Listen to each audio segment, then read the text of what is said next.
সেনাপ্রধান তিনি man in uniform সার্ভিসে আছেন, সুতরাং তার বিষয়ে বা সশস্ত্র বাহিনী বিষয়ে কোনো ব্যাখ্যা বিশ্লেষণ বা কোন রকমের এক্সপ্লেনেশন, সেটা ISPR is the competent authority.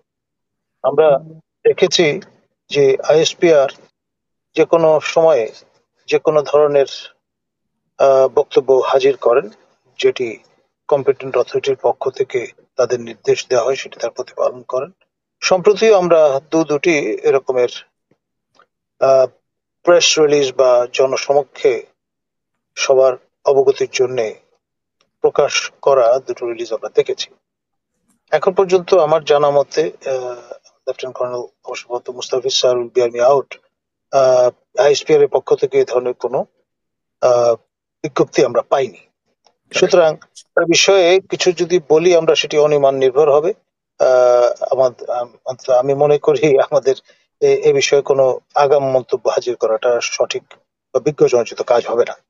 তবে আমাদের ছাত্র নেতৃবৃন্দ, বিশেষ করে একজন মাননীয় উপদেষ্টা মন্ত্রী মর্যাদায় যে নিয়োজিত আছেন আসিফ ভুঁইয়া, তিনি একটি ইলেকট্রনিক মিডিয়ামে বক্তব্য রেখেছেন।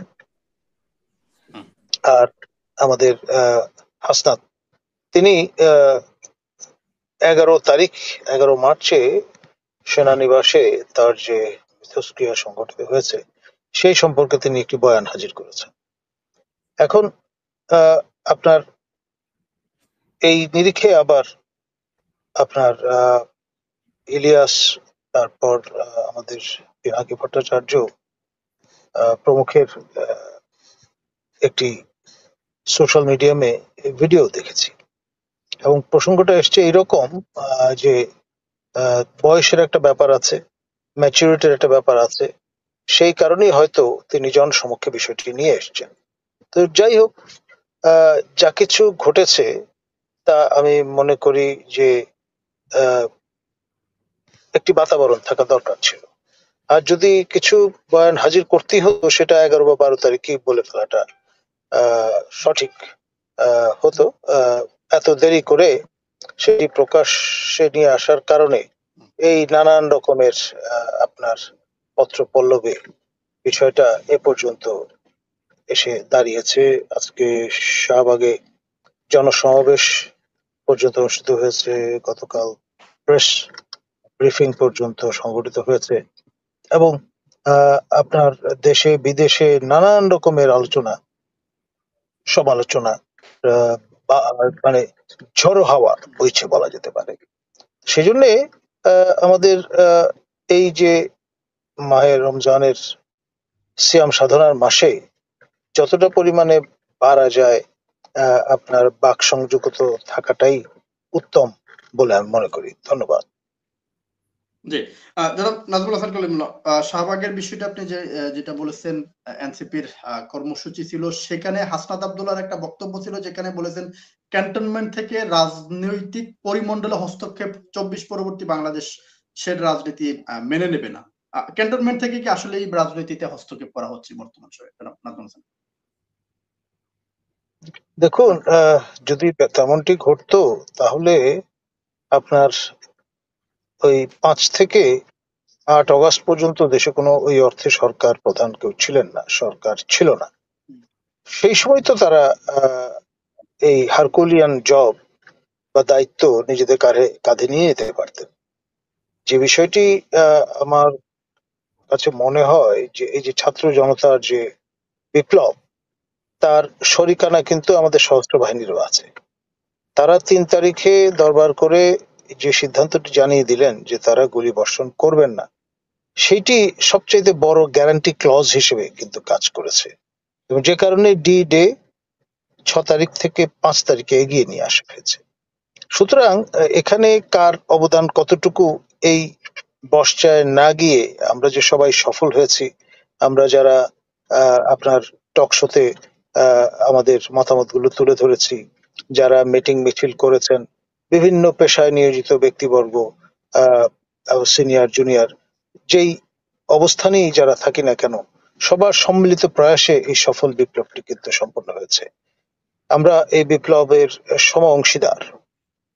এখন কেউ যদি এই মৌরসি পাটটা নিজের দাবি করে আপনার জায়গির দারের মতো আচরণ করেন, সেটা তো সঠিক হবে বলে আমি মনে করি না। ধন্যবাদ। জি, আরেকটু বিষয় আসে আপনার কাছে, যে গত 2 দিনের ঘটনাগুলো বিশ্লেষণ করলে সেনাবাহিনীকে কোনোভাবে বিতর্কিত করার চেষ্টা হচ্ছে মনে করি কিনা, যেটা দেশে বিদেশে আলোচনা হচ্ছে, এই বিষয়টা আপনি বলেছেন।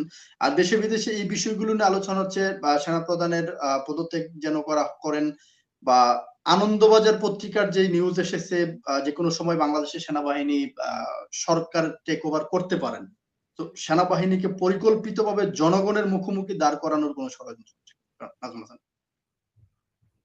দেখুন, উইথ পিঞ্চ অফ সল্ট আমি বলবো যে আমাদের বিশেষ করে প্রতিবেশী রাজ্য পশ্চিমবঙ্গের যে মিডিয়া, তা আপনার খুব একটা রেসপন্সিবল ভূমিকা পালন করছে সাম্প্রতিককালে সেটি বলা যাবে না। যত রকমের উত্তেজক প্রচারণামূলক ইনফরমেশন ডেসিমিনেশন তারা করছেন, এখন তাদের হয়তো নিজস্ব কোনো এজেন্ডা থাকলেও থাকতে পারে, অথবা টিআরপি বাড়ানোর জন্য সেটি করছেন, অথবা খায় ভালো কোট আন কোট এই রকমের বিবেচনায় সংবাদ পরিবেশনের একটা চল কিন্তু across the political divide, across the border সেটা আছে। এখন সেটা এক বিষয়, কিন্তু যে বিষয়টি আপনার আমাদের জন্য জরুরি সেটি হচ্ছে সশস্ত্র বাহিনী আমাদের সার্বভৌমত্ব এবং স্বাধীনতার প্রতীক, আমাদের সবার গর্বের। এই প্রতিষ্ঠানটি last resort of the nation. যে কোনো মূল্যে এর স্যাংটিটি, এর ভাবমূর্তি আমাদের সবাই মিলে রক্ষা করতে হবে। পথটা তো আওয়ামী লীগই দেখিয়েছে। তাদের ক্ষমতাচ্যুত হওয়ার শেষ সপ্তাহে তারা জামাত ইসলামী বাংলাদেশ এবং ছাত্র সংগঠন ইসলামী ছাত্র শিবিরের উপর ব্যান আরোপ করে, এবং ক্ষমতায় আসবার শুরুতেই তারা হিজবুত তাহরীরের উপর ব্যান আরোপ করেছে। আসলে গণতন্ত্র বলতে আমরা যেটা বুঝি সেটি হচ্ছে প্লুরাল স্পেস। যত বেশি সম্প্রসারিত হবে প্লুরাল স্পেস, একের অধিক মত পথের শান্তিপূর্ণ সহাবস্থান নিশ্চিত করা যাবে, ততই গণতন্ত্র সংহত হয়েছে এবং একটি গণতান্ত্রিক সমাজ বিনির্মাণ করা গেছে, তার অস্তিত্ব আছে, সেটি বলার সুযোগ থাকবে। আমরা গণতন্ত্রের যে সূতিকাগার প্রাচীন গ্রিস থেকে, সেটি ক্রমে আমাদের আইবেরিয়ান যে পেনিনসুলা, যেখানে প্রায় 700 বছর ধরে মুসলিম শাসন কোন না কোনো অংশে কায়েম ছিল, তাদের হাত ধরে, রেনেসার হাত ধরে, পরবর্তীতে এই শিল্প বিপ্লবের মধ্য দিয়ে পশ্চিম ইউরোপে, বিশেষ করে ব্রিটেনে আপনার এর উদ্ভব এবং বিকাশ, এবং সেই ব্রিটিশ কলোনিয়াল আপনার হেরিটেজের অংশ হিসেবে আমাদের অখণ্ড ভারতে, বিশেষ করে পাকিস্তান, ভারত এবং বাংলাদেশে আমরা এই গণতন্ত্রের যে উত্তরাধিকার সেটি লাভ করি। তো ফলে আপনার প্রথমত নারীদের ভোটাধিকার ছিল না, পরবর্তীতে নারী পুরুষ সবার ভোটাধিকার নিশ্চিত হয়েছে। প্রথমে আপনার যারা চৌকিদারি ট্যাক্স দিতেন শুধুমাত্র তারাই ভোট দিতে পারতেন, পরবর্তীতে এটি ইউনিভার্সাল অ্যাডাল্ট ফ্র্যাঞ্চাইজে রূপান্তরিত হয়। পাকিস্তান আমলে এক্সপেরিমেন্ট হয়েছিল জেনারেল আইয়ুব খানের সময়, যে আপনার মৌলিক গণতন্ত্র, সেটিও কিন্তু শেষ অবধি ধোপে টেকেন।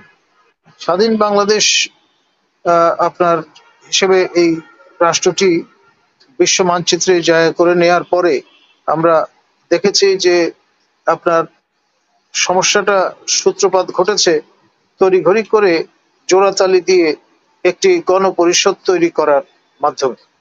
পাকিস্তানের সর্বশেষ যে নির্বাচন অনুষ্ঠিত হয়েছিল 70-এ, সেই নির্বাচনে যারা প্রাদেশিক পরিষদের সদস্য নির্বাচিত হয়েছিলেন এবং কেন্দ্রীয় পরিষদে, তাদের মধ্যে বাংলা ভাষাভাষী যারা ছিলেন এবং যারা আপনার পাকিস্তানের কোলাবোরেশনের চার্জে অভিযুক্ত ছিলেন না, তাদেরকে মিলিয়ে ঝিলিয়ে একটি চটজলদি মেকশিফট গণপরিষদ গঠন করা এবং তাদের দিয়ে খুব দ্রুততম সময়ে একটি সংবিধান প্রণয়ন করা হয়। এবং একদিকে জনগণকে ক্ষমতা যেভাবে দেওয়া হয়েছে, অন্যদিকে আবার তা থেকে জনগণকে বঞ্চিত করা হয়েছে। সেই সংবিধান আপনার এখন পর্যন্ত আমরা আঁকড়ে ধরে আছি। আমার বন্ধু সতীর্থ ইলিনয় প্রফেসর আলী রিয়াজ, তিনি এটা নিয়ে মকশো করেছেন, নানান সময় নানান বক্তব্য হাজির করেছেন, কিন্তু এখন পর্যন্ত তা কিন্তু চূড়ান্ত পরিগ্রহ করেনি। ফলে আমাদের আসলে যে বিষয়টার উপর জোর দিতে হবে সেটি হচ্ছে গণপরিষদ নির্বাচন নিশ্চিত করা, এবং পঞ্চদশ সংশোধনী বাতিল হওয়ার যে প্রক্রিয়াটি চূড়ান্ত হবে মে মাসে, এক্সস্টেড হলে পরে পুরো প্রক্রিয়াটি, তখন আপনার গণভোটের আয়োজন করে আপনার গণপরিষদ নির্বাচন সম্পন্ন করে গণপরিষদ সদস্যদের দ্বারা আপনার একটি নতুন সংবিধান প্রণয়নের প্রক্রিয়াটি যদি সাংঘিকরণ করা যায়, তারপরে নেপালের মতো প্রয়োজনে 2 টার্ম আপনার সময় হয়তো লাগতে পারে, তারপর ওই নতুন সংবিধানের আলোকে আপনার এই অবাধ একটি সংসদ নির্বাচনের মধ্য দিয়ে আপনার সেই গণতন্ত্রে পরিপূর্ণভাবে প্রত্যাবর্তনের যে ব্যাপারটি সে নিশ্চিত করা যেতে পারে। It's a long run process, এবং সেই প্রক্রিয়াটি যতক্ষণ পর্যন্ত সাংঘিকরণ না ঘটবে ততক্ষণ পর্যন্ত নানান রকমের ইস্যু হাজির করে নিজেদের মধ্যে বিভেদ সৃষ্টি করে আর যাই হোক জাতিকে বিভক্ত করাটা খুব একটা বুদ্ধিমানের কাজ হবে বলে মনে হয় না। ধন্যবাদ।